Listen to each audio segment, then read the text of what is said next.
बाळा, आमचीच आठवण काढत होतास ना, त्यामुळेच तर आम्ही प्रकट झालो. अरे मायबाप मानतोस ना आम्हाला. मग तुला पैशांची गरज असताना सांगायचं ना. कोणापुढेही हात पसरू नकोस. लोक 2-4 हजारांची मदत करतीलही, पण तुझ्या मागे सर्वांना तुझी मजबुरी हसत सांगतील. आता तुला कोणापुढे हात पसरण्याची वेळच येणार नाही. तू आजपर्यंत भरपूर दुःख सहन केलंस. लवकरच तुझ्या रडक्या भाग्यात सुखाचे दिवस येतील.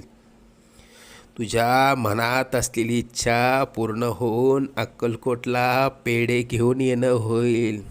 येशील ना आम्हाला भेटायला अक्कलकोटला? सगळं मनात